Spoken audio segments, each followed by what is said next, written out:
Assalamualaikum warahmatullahi wabarakatuh. Salam sejahtera buat kita semua. Semoga kita semua dalam keadaan sehat jasmani dan rohani, tidak kekurangan satu apapun. Amin ya robbal alamin. Oke, kali ini Mimin akan lanjutkan cerita Lee Fugui-nya atau dokter konyolnya. Tapi seperti biasa, tolong dibantu tekan tombol like dan berkomentar juga tuan dan nona. Terima kasih sesudah dan sebelumnya. Oke, kita lanjutkan saja ceritanya. Bab 313-316. Direktur Sao tersenyum dan melanjutkan, meskipun investasinya besar, pendapatannya bahkan lebih besar. Setelah terbentuk, setidaknya pendapatan bersih ratusan miliar dapat dicapai dalam setahun. Tentu saja, itu akan memakan waktu lama, dan setelah itu tambang emas ditambang. Tindak lanjutnya akan sama dengan saya tidak punya penghasilan. Dan berkata, "Bos, Anda harus memberi saya kenaikan gaji. Saya bahkan tidak memintanya. Gao, Anda dapat menawarkan saya gaji tahunan 1 juta, dan saya akan puas." Lee Fugui sedikit tersenyum dan berkata, "Itu yang kamu katakan, jadi jangan berpikir terlalu sedikit." Yang Zi membayangkan gaji tahunannya akan menjadi 1 juta. Dia menyeringai dan berkata, "Bos, saya tidak akan menyesalinya, dan saya tidak akan merasa terlalu sedikit. Jangan menyesalinya." Lee Fugui tersenyum penuh arti dan berkata, "Jika kamu tidak percaya, ayo lakukan. Kamu bisa menandatangani kontrak. Menurutmu apakah itu mungkin?" Tanda tangani kontrak. Yang Zi sangat gembira. Ini hal yang baik, karena setelah menandatangani kontrak, bahkan jika bos Lee Fugui ingin menyesalinya, itu tidak mungkin. Tapi dia selalu merasa ada yang salah dengan itu, terutama senyum Lee Fugui, yang membuatnya merasa rugi besar. Namun, setelah memikirkannya, Yang Zizi merasa bahwa dia tidak akan rugi apa-apa, tetapi memanfaatkannya, ini bahkan membuatnya sedikit malu. Lagi pula, itu seperti menipu Lee Fugui. "Oke, tanda tangani kontrak segera." Setelah ditandatangani, saya setuju. Yang Zi akhirnya merasa bahwa uang mengalahkan hati nuraninya, dan dia langsung setuju. Lee Fugui melirik Mo Xiaoyun dan berkata sambil tersenyum, "Bantu saya menyusun dokumen dengan jangka waktu 100 tahun dan akan berlaku dalam 3 tahun. Saya akan membayar Yang Zi gaji tahunan sebesar 1 juta, dan Yang Zi akan bekerja untuk saya selama 100 tahun. 100 tahun, pada saat ini, Direktur Sao, Janda Liu, dan Yang Zi sendiri tercengang. Bahkan Mo Xiaoyun merasa bahwa ini pasti kesalahan Lee Fugui. Dia dengan cepat mengingatkan, "Tuan Li, masa kontrak maksimum adalah 20 tahun, dan jika melebihi 20 tahun, itu tidak akan dilindungi dan diakui. Adapun 100 tahun, bahkan jika tuan yang baru berusia 3 tahun, tidak mungkin baginya untuk hidup sampai 100 tahun kemudian." Yang Zi mengangguk dan berkata, "Meskipun ini tidak menyenangkan untuk dikatakan, itu adalah kebenaran." Lee Fugui tersenyum misterius dan berkata, "Kamu tidak perlu khawatir tentang hal-hal ini. Lakukan saja seperti yang saya katakan. Bagaimanapun, jika Yang Zi meninggal, dia secara alami tidak akan menerima gajinya." Lee Fugui berkata dengan dominan, "Sudah berapa tahun kamu menandatangani kontrak denganku?" Tidak tahu, tapi dia tahu betul bahwa begitu kekuatan mencapai Ming Jin seperti yang disebutkan di atas, umurnya akan sedikit meningkat, dan itu adalah mitos bagi orang biasa untuk hidup selama 100 tahun lagi. Tetapi untuk prajurit kuno seperti mereka, ini bukan tidak mungkin. Adapun apakah Yang Zi dapat mencapai level Ming Jinnya saat ini? Ini juga merupakan pertanyaan yang tidak perlu dipertimbangkan, karena sejumlah besar urat batu primordial di area bawah tanah ini telah ditentukan. Seorang guru yang cerdas datang. Mo Xiaoyun buru-buru pergi untuk menyusun dokumen. Tidak ada komputer atau printer di kamp, jadi Mo Xiaoyun hanya menulis kontrak sederhana dengan tangan, dalam rangkap 2, dan meletakkannya di depan Lee Fugui dan Yang Zi. Yang Zi mengambil selembar kertas, dan menuliskan kontrak curang yang akan dia sesali beberapa tahun kemudian, menggelengkan kepalanya dan mendesah. Kontrak ini diserahkan kepada Mo Xiaoyun untuk manajemen. Wang Langzong menggelengkan kepalanya, berpikir bahwa Yang Zi terlalu bodoh, dan Lee Fugui terlalu gelap. Tapi Lee Fugui tiba-tiba berkata, "Saudari Liu, Direktur Sao, Saya beri nama batu putih ini batu esensi. Asalkan batu esensi ini yang Zi telah melamar, dan Anda dapat memberikan semuanya. Tetapi Anda hanya dapat memberikan satu bagian pada satu waktu. Jika Anda menginginkan lebih, Anda harus melamar dengan saya. Anda hanya dapat memberikannya jika Anda lulus. Janda Liu mengangguk dengan cepat, mengeluarkan buku catatan kecil, dan memberikan kata-kata Li Fugui kepadanya. Itu direkam. Direktur Sao juga mengangguk, tidak merasakan apa-apa. Ini karena dia tidak tahu bahwa ada batu primordial yang tak terhitung jumlahnya, yang masing-masing bernilai 100 juta di pasar gelap. Jika dia tahu, dia tidak akan bereaksi seperti ini. Namun, Direktur Sao sekarang dapat yakin bahwa Li Fugui tidak membohongi dirinya sendiri. Sepertinya Li Fugui tidak hanya tahu apa batu purba itu, tetapi juga tahu bagaimana menggunakan biji ini. Direktur Sao sangat ingin tahu tentang nilai batu primordial semacam ini, dan untuk apa yang Zi menggunakan batu primordial semacam ini. Namun, Wang Langzong tertegun. Jantungnya berdetak kencang. Sebuah ide yang kuat muncul di benaknya. Setelah beberapa saat, Wang Langzong menelan ludahnya, dan mau tidak mau berkata, "Tuan Li, bisakah saya juga menandatangani kontrak 100 tahun, Li?" Fugui sedikit terkejut, dan bertanya, "Anda ingin tanda juga?" Dia mengangguk dengan liar seperti ayam mematuk nasi, matanya menjilat dan gugup untuk pertama kalinya, seolah-olah dia takut Li Fugui tidak akan setuju. Mata Li Fugui berkilat, dan dia tiba-tiba merasa bahwa dia masih meremehkan daya tarik Yuan Shi bagi para praktisi seni bela diri kuno. Ini bisa dilihat dari reaksi Wang Langzong saat ini. Wang Langzong dengan cepat menambahkan, "Tuan Li, saya tidak butuh uang, atau Anda dapat memberi saya apapun yang Anda inginkan. Tetapi Yuan Shi, saya berharap diperlakukan sama seperti yang Zi." Li Fugui tertawa dan menepuk Wang Langzong di bahu, berkata, "Tidak masalah. Maka menurut kontrak yang Zi, saya akan memberi Anda salinan lain. Tentu saja, gaji tahunan Anda akan dinaikkan menjadi 2 juta, yang akan berlaku segera setelah penandatanganan." Wang Langzong langsung sangat gembira. Karena dengan cara ini, itu berarti dia dapat dengan aman menggunakan batu primordial untuk memaksimalkan kecepatan kultivasinya, tanpa mengkhawatirkan kekurangan sumber daya kultivasi yang diperlukan seperti batu primordial. Yang Zi sedikit iri, tetapi dia tidak mengatakan apa-apa. Lagi pula, Wang Langzong adalah tuannya, dan gaji tahunannya lebih tinggi darinya, yang normal. Li Fugui memikirkannya sejenak, lalu berkata, "Sepertinya saya juga harus mencari pengacara. Ngomong-ngomong, tidak hanya mereka berdua, kemampuan semua orang akan dievaluasi secara teratur, dan gaji tahunan Anda juga akan disesuaikan. Karenanya, jadi jangan khawatir, Li Fugui akan menderita jika kamu mengikutiku." Wajah Direktur Sao menunjukkan kegembiraan. Dia hanya merasa pilihannya benar, dan bekerja dengan bos kaya seperti Li Fugui seharusnya tidak terlalu nyaman.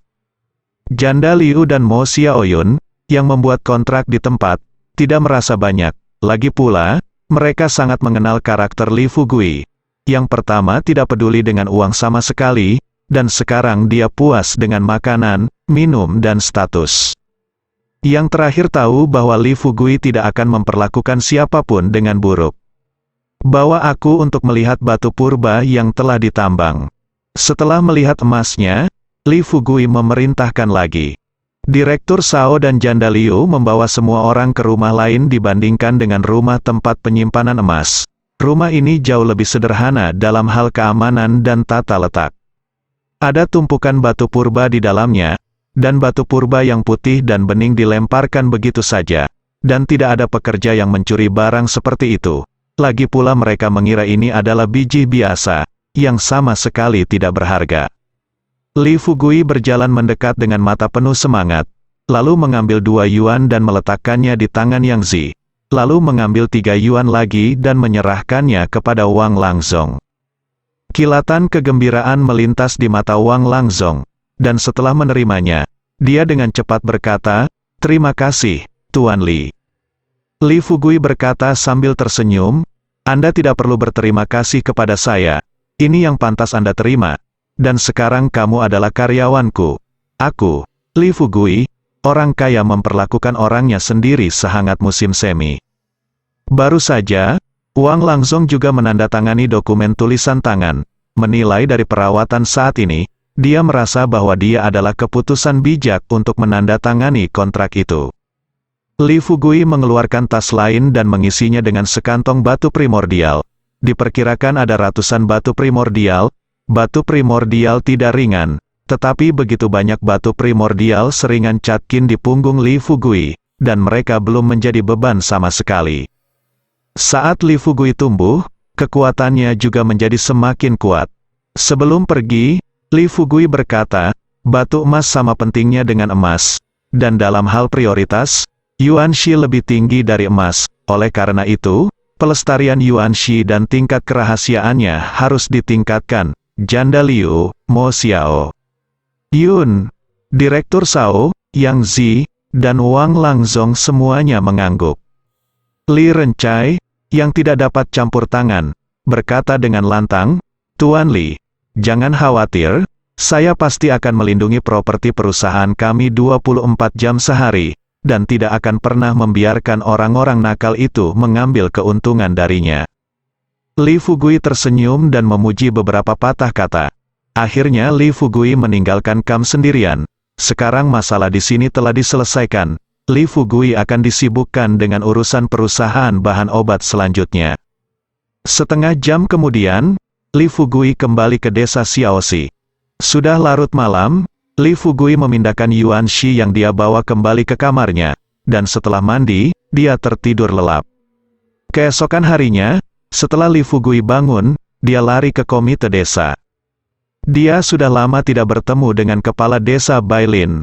Bailin sedang mandi, dan ketika dia melihat Li Fugui datang, dia dengan cepat memuntahkan buih di mulutnya, dan kemudian berkata dengan sedikit terkejut, Li Fugui, mengapa kamu menganggapku sebagai kepala desa? Li Fugui berkata dengan cepat. Bailin, aku selalu memikirkanmu dan mengingatmu. Bailin mendengus dan meludah. Li Fugui, kamu adalah bos besar sekarang, mengapa kamu masih suka berbicara omong kosong? Kenapa kamu tidak bisa lebih serius? Hatiku sedikit senang. Setidaknya setelah karir Li Fugui berada di jalur yang benar, dia tidak memalingkan mukanya dari orang lain. Li Fugui segera memasang wajah lurus, dengan tangan di belakang, dan berkata, ya, Tuan Kepala Desa. Bailin terkikik, matanya berubah menjadi bulan sabit, dan dia berkata, Oke, jika kamu perlu tolong, bisakah kamu, katakan saja secara langsung. Li Fugui segera menyanjungnya, dan berkata, seperti yang diharapkan dari kepala desa saya, dia sangat pintar.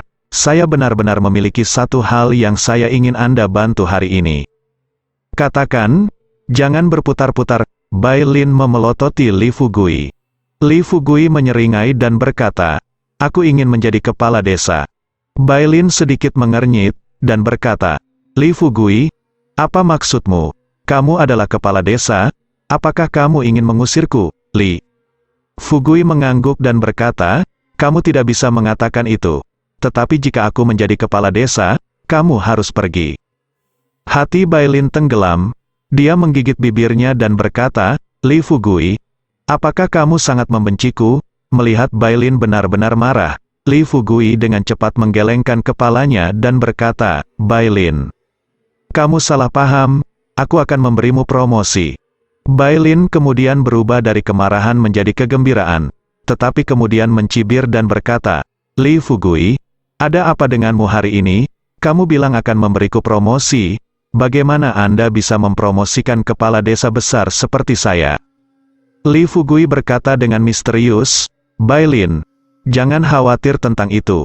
Katakan saja apakah kamu menginginkannya atau tidak, Bai. Lin ragu-ragu sejenak, menatap Li Fugui dalam-dalam, dan berkata, aku tidak mau, jadi jangan buang waktumu. Kupikir bagus menjadi kepala desa Xiaoxi.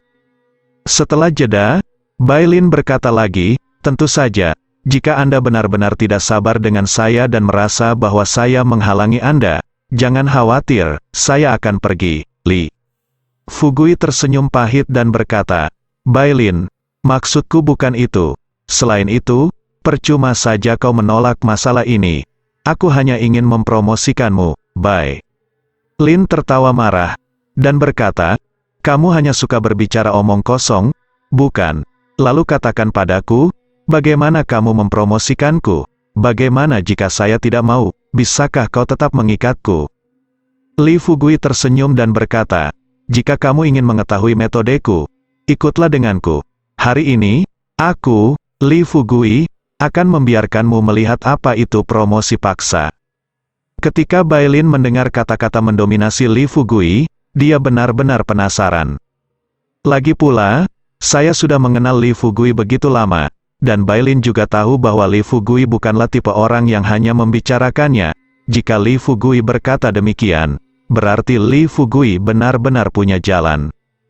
Karena penasaran, Bailin mengikuti Li Fugui ke dalam mobil. Li Fugui mengemudi di depan, diikuti oleh Yu Qingqing yang mengendarai mobil lain. Setelah 1,5 jam berkendara dengan cepat, mobil tersebut tiba di Hotel Qinglong di Kabupaten Qinglong, tempat Li Fugui menjemput Gao Yunru. Ketika Gao Yunru melihat Bailin, dia mengklik tut, matanya sedikit aneh, dan dia berkata, penunjukan telah dibuat, dan tim penerima di kabupaten sudah menunggu kita. Li Fugui memuji dan berkata, kakak Gao cepat dalam pekerjaannya. Baik keraguan di mata Lin semakin dalam. Dia mengenal Gao Yunru dan mengetahui identitas Gao Yunru. Karena bahkan Gao Yunru muncul, itu berarti apa yang dikatakan Li Fugui kemungkinan besar benar. Gao Yunru mengerucutkan bibirnya dan tersenyum, dan berkata, menilai dari laporan perusahaan kami, tidak apa-apa untuk mengatakan bahwa itu adalah perusahaan terbesar di county. Perusahaan ini adalah perusahaan baru, dan hal-hal lain bisa sederhana. Tetapi kesombongan ini tidak bisa sederhana. Jadi saya meminta Qingqing untuk mengaturnya, Yu Qingqing. Berdiri dia tersenyum dan berkata, Tuan Li, saya bukan hanya kepala keuangan Anda, tetapi juga penasihat hukum Anda. Melihat ke arah jalan, saya tidak bisa mengalihkan pandanganku. Adegan yang mereka lihat belum pernah terjadi di Kabupaten Qinglong sebelumnya.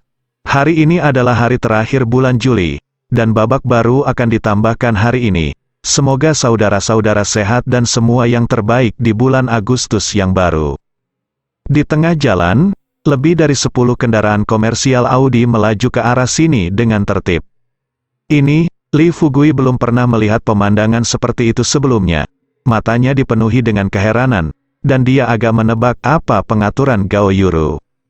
Gao Yunru memandang Li Fugui dengan mata yang lembut, dan berkata, Fugui, lebih percaya diri, kamu lebih kaya dariku sekarang, kamu adalah orang terkaya di Kabupaten Qinglong. Lihatlah, tidak ada yang pernah kamu lihat uang. Uang semacam ini kesombongan masih belum cukup untukmu. Yu Qingqing berkata sambil tersenyum, jadi Tuan Li, hari ini, selain menjadi presiden perusahaan, Saudari Gao juga akan bekerja paruh waktu sebagai sekretaris Anda. Sekretaris, Li Fugui tiba-tiba memikirkan kalimat yang dia dengar entah dari mana. Sekretaris memiliki sesuatu untuk dilakukan, bukan apa-apa menjadi sekretaris. Memikirkan kebangsawanan Gao Yunru dan rasa cinta malam itu, tubuhnya menggigil, dan dia merasa seolah-olah seluruh tubuhnya telah dipukuli. Orang-orang lainnya tertarik dengan karavan mewah di jalan, dan tidak memperhatikan perubahan fisik Li Fugui. Tetapi Gao Yunru dan Yu Qingqing memperhatikannya, tetapi memalingkan muka. Gao Yunru tersenyum dan tidak menanggapi, tetapi sepatu hak tinggi di bawah kakinya menginjak Li Fugui dengan keras. Li Fugui menyeringai dan tersentak, dan berbisik, saya bukan bos perusahaan, mengapa saya diintimidasi oleh sekretaris? Dengan satu pandangan, dia berkata, masuk ke dalam mobil. Li Fugui segera masuk ke mobilnya, mobil, Yu Qingqing dan Gao Yunru, satu di kiri dan satu di kanan, juga duduk. Bailin sedang duduk di kursi kopilot sedangkan untuk pengemudinya, itu adalah seorang gadis berambut pendek dengan penampilan yang cakap, yang seharusnya ditemukan oleh Gao Yunru. Di bawah sinyal Gao Yunru, mobil mulai berjalan perlahan. Namun tak lama kemudian, mobil Yu Qingqing melaju ke depan, sementara tim Audi di tengah jalan melambat, menyebabkan mobil Li Fugui macet di tengah. Li Fugui bertanya dengan rasa ingin tahu, "Saudari Gao, dari mana Anda mendapatkan begitu banyak mobil?" Yu Qingqing mengerutkan bibirnya dan berkata sambil tersenyum, "Tuan Li, Anda lupa, saya baru saja membuka toko 4S, tetapi mobil ini bukan untuk perusahaan untuk digunakan secara gratis, semuanya disewa. Anda tidak akan menyalahkan saya karena mencari keuntungan pribadi, bukan?" Li Fugui tertawa, dan berkata, "Tidak apa-apa, kami akan pergi dengan siapapun." Mata Yu Qingqing menjadi bingung, dan dia melihatnya dengan hati nurani yang bersalah melirik Gao Yunru. Melihat bahwa Gao Yunru sedang melihat keluar jendela dan tidak tertarik dengan percakapan di antara keduanya, dia merasa sedikit lega. Namun, yang tidak dilihat Yu Qingqing adalah bahwa Gao Yunru awalnya melihat keluar jendela. Tetapi setelah mendengar kalimat ini, salah satu tangannya telah diletakkan di pinggang Li Fugui, dan jari-jarinya yang ramping mencubit pinggangnya dengan erat, daging lunak di sekitar pinggang berputar. Li Fugui kesakitan dan tidak berani mengatakan apa-apa, jadi dia hanya bisa menahannya, tetapi tersenyum kecut di dalam hatinya. Sepertinya setiap wanita mengetahui trik ini, dan itu hampir merupakan keterampilan alami yang tidak dapat dipelajari oleh siapapun. Untungnya, saat mobil berakselerasi, Gao Yunru melepaskannya lagi, mengedipkan mata padanya sambil tersenyum, dan bertanya, "Fugui, kamu baik-baik saja? Kulitmu tampak agak pucat." "Aku baik-baik saja." Li Fugui berkata dengan cepat. Yu Qingqing memerintahkan, "Nyalakan AC." Gadis cakap yang mengemudi di depan berkata, "AC sudah dinyalakan." Yu Qingqing berhenti berbicara. Li Fugui sedikit malu. Sebaliknya, itu adalah Gao Yunru, yang ekspresinya selalu acuh tak acuh. Konvoi terbang di atas jalan, menuju ke daerah paling makmur di Kabupaten Qinglong. Selama penduduk kabupaten yang melihat pemandangan ini, mereka semua berhenti dan menonton, berbicara banyak, penuh kegembiraan dan keheranan. Kira-kira setengah jam kemudian, mobil berbelok di tikungan dan keluar dari sebuah kompleks. Pada saat ini, spanduk "Selamat Datang" telah ditarik di pintu masuk kompleks. Tetapi Li Fugui melihat dengan hati-hati, tetapi menemukan bahwa spanduk ini sama sekali bukan untuk mereka, tetapi untuk sebuah perusahaan bernama Lida Group. Namun, konvoi tersebut jelas membuat khawatir orang-orang di dalam, dan staf segera keluar untuk menyambut mereka, dan dengan antusias menyambut Gao Yunru dan Li Fugui ke ruang pertemuan di dalam. "Bukankah ini Tuan Gao, pelanggan langka, pelanggan langka? Mengapa Tuan Gao datang ke tempat kita hari ini untuk memeriksa pekerjaannya?" Seorang pria Mediterania berperut buncit dengan kepala botak masuk. Ketika dia melihat Gao Yunru, wajah pria itu langsung berkedut, menunjukkan senyum tersanjung. Gao Yunru tersenyum dan berkata, "Saya datang dengan bos kami hari ini, Direktur Liu. Izinkan saya memperkenalkan Anda. Ini bos kami, Li Fugui." Senyum di wajah Liu Ju tiba-tiba menjadi lebih antusias, dan dia membungkuk dan melangkah ke depan. Dia memegang tangan Li Fugui, menjabatnya dengan penuh semangat, dan berkata, selamat datang, Tuan Li dipersilakan untuk berinvestasi di Kabupaten Qinglong kami. Tuan Li benar-benar muda dan menjanjikan. Saya tidak tahu industri apa Tuan Li ingin berinvestasi. Saya sedikit bangga, dulu, orang sebesar itu tidak akan pernah bertemu bahkan jika dia mau, apalagi berjabat tangan. Tapi sekarang, jika para tetua di kabupaten seperti Biro Liu melihatnya, bukankah mereka harus menyambutnya dengan hangat? Gao Yuru tersenyum dan berkata, Bos Liu, bos kami sudah memiliki propertinya sendiri, dan kali ini dia berencana untuk menempatkan kantor pusat di Kabupaten Qinglong kami. Jadi saya perlu meminta Biro Liu untuk membantu kami memilih sebidang tanah untuk dibangun kantor pusat. Oh, ini hal yang bagus. Bahkan jika Anda tidak memberitahu saya harus membantu. Saya tidak tahu apa nama perusahaan Tuan Li, kami juga dapat mendaftar dan melaporkan. Direktur Liu bergembira, dan kantor pusat ditempatkan di county. Artinya pajaknya juga harus diserahkan ke county. Tidak perlu banyak sama sekali. selama Anda bisa membayar ratusan juta atau miliaran tahun, itu harus dibayar oleh tuan-tuan di county. Li Fugui tersenyum seperti bos, dan berkata, ini hanya bisnis kecil. Gao Yunru berkata dengan acuh tak acuh, diperkirakan secara konservatif bahwa setahun dapat membayar beberapa ratus juta pajak. Biro Liu langsung tertawa dari telinga ke telinga. Meskipun Li Fugui dan Gao Yunru tidak menyebutkan nama perusahaannya, dia sudah bersemangat dan berteriak di luar, baiklah, Xiao Zhang, pergi dan dapatkan peta perencanaan wilayah kita. Setelah selesai berbicara, Biro Liu memperkenalkan bidang tanah di kabupaten dengan sangat antusias, dan akhirnya berkata, Tuan Li, jangan khawatir, dimanapun Anda suka saat itu, kami akan melakukan semua yang kami bisa untuk berkoordinasi untuk Anda, ya. Tuan Liu, Li Fugui tidak memiliki pengalaman dalam berurusan dengan orang seperti ini. Jadi dia hanya mengikuti instruksi Gao Yunru, berpura-pura tidak dapat dipahami, dan tidak suka berbicara. Belum lagi, sikap Li Fugui membuat Direktur Liu merasa bahwa Li Fugui setidaknya harus menjadi bos besar dari kota meskipun dia tidak tahu mengapa Li Fugui menempatkan markasnya di kabupaten. Karena Gao Yunru maju, maka tidak ada yang perlu dikhawatirkan. Tidak lama kemudian, Xiao Zhang membawa peta perencanaan kabupaten. Kemudian Direktur Liu secara pribadi memperkenalkan setiap ruang terbuka kepada Li Fugui dan Gao Yunru satu persatu. Ini adalah zona pengembangan, area di dalamnya cukup, dan transportasi. Kondisi dasar, semuanya sangat baik, Tuan Li, Tuan Gao, dapatkah Anda memikirkannya? Liu Ju menunjuk ke sebidang tanah dan berkedip. Gao Yunru tersenyum lembut dan berkata, Ju Liu, kamu tidak asli. Saya ingat ada beberapa pabrik kimia di sini. Kualitas udara dan lingkungan kerja umumnya tidak buruk. Kami adalah perusahaan bahan obat. Di mana kamu dapat memilih tempat seperti ini. Ketika Anda memilihnya, Tuan Liu tersenyum di seluruh wajahnya, tanpa rasa malu. Gao Yunru tidak sopan. Dia telah memilih tempat. Pada saat ini, dia menunjuk ke kaki gunung yang disebut Puncak Sensiu dan berkata, kami menginginkan tanah ini. Kami menginginkannya di sekitar sini. Direktur Liu terkejut dan berkata, ini agak sulit. Jika Anda memilih tempat lain, saya dapat membuat keputusan.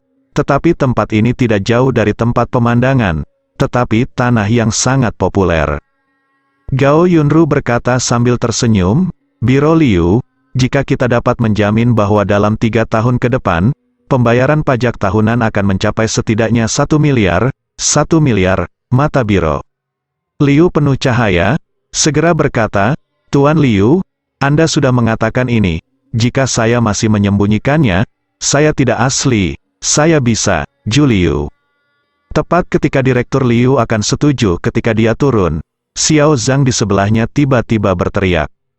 Percakapan Liu Ju terputus di tengah, dan dia berkata dengan sedih, Xiao Zhang, saya berbicara tentang pekerjaan. Apakah ada yang tidak dapat saya bicarakan nanti? Tetapi Xiao Zhang mendengarkan telinga Liu Ju dan membisikkan sesuatu. Wajah Liu Ju tiba-tiba berubah, dan setelah beberapa saat, dia berkata, Tuan Li, Tuan Gao, saya benar-benar minta maaf, tanah ini telah hilang. Gao Yunru menyipitkan mata ke arah Xiao Zhang, lalu mengerutkan kening dan berkata, Ju Liu, jangan membodohi saya. Mengapa tanah ini hilang? Saya ingat itu belum dilelang, kan? Ju Liu berkata dengan senyum masam, saya tidak akan berbohong kepada Anda. Anda telah melihat spanduk di luar? Benar Lida Group, sebuah perusahaan besar di daerah itu, datang ke daerah kami untuk menyelidiki dan berinvestasi. Dan mereka juga memilih tanah ini untuk mengembangkan taman bermain. Li Fugui berkata terus terang, Ju Liu, ini hanya taman bermain, dan investasinya bernilai 100 juta yuan. Nah, berapa banyak pajak yang bisa saya bayar setahun? Ada orang bodoh yang tahu bagaimana memilih, bukan? Direktur Liu segera menjelaskan, itu yang Anda katakan. Tetapi mereka juga memiliki investasi lain dan memiliki hubungan yang baik dengan kabupaten. Anda tidak bisa mengabaikan mereka. Gao Yunru tiba-tiba berkata, kami tidak hanya mendaftarkan perusahaan. selain perusahaan bahan obat, kami juga akan mendaftarkan perusahaan pertambangan, dan kantor pusat akan dibangun bersama, dan saya dapat menjamin bahwa pendapatan pajak masing-masing perusahaan tidak akan kurang dari 1 miliar dalam 3 tahun. Direktur Liu tersentak. Dia tahu betul bahwa mungkin ada perusahaan seperti itu di County Perlindungan sudah menjadi sesuatu yang tidak bisa membuat saya iri. Jika pajaknya lebih tinggi dari jumlah ini, tidak mungkin membangun kantor pusat di kabupaten kecil. Sebaliknya, daya tarik Lida Group turun lebih dari setengahnya sekaligus. Segera, Direktur Liu berkata, "Baiklah, izinkan saya melapor dulu. Saya tidak bisa memutuskan masalah ini." "Tidak apa-apa," Li Fugui sedikit mengangguk. Setelah Direktur Liu dan Xiao Zhang pergi, Li Fugui memandang Gao Yunru, dan bertanya, "Apakah kabupaten akan setuju?" Gao Yunru tersenyum ringan dan berkata, "Fugui, jangan khawatir, tidak masalah jika mereka tidak setuju. Masalah besarnya adalah kita dapat mendirikan kantor di kabupaten pada saat itu, dan untuk kantor pusat, kita dapat pindah ke kota." Yu Qingqing juga menambahkan, pada saat itu, kabupaten mungkin akan menyesalinya, dan mungkin mereka harus datang untuk meminta bantuan kami. Li Fugui menggelengkan kepalanya, hanya merasa bahwa hal sesederhana itu harus begitu rumit. Itu benar-benar semacam kesedihan. Apa yang tidak diharapkan Li Fugui dan yang lainnya adalah bahwa setelah beberapa saat, pintu ruang pertemuan didorong terbuka lagi, dan Liu Ju dan Xiao Zhang keduanya kembali, diikuti oleh sejumlah besar orang tak dikenal. Namun, sekilas Li Fugui melihat seorang putra muda yang sangat menarik perhatian di antara orang banyak. Orang ini bernama Lin Shao. Li Fugui pernah mengajari bawahannya New Boss di Hotel King Long, tetapi dia tidak menyangka akan bertemu lagi hari ini.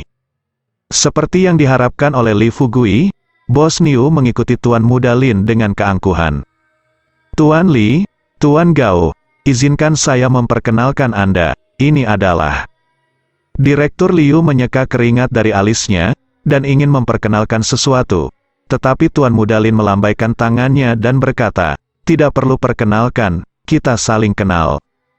Liu Ju terkejut sesaat, lalu menghela nafas lega, dan berkata, "Senang mengenal satu sama lain, dan jika kita saling mengenal, maka mudah untuk berdiskusi."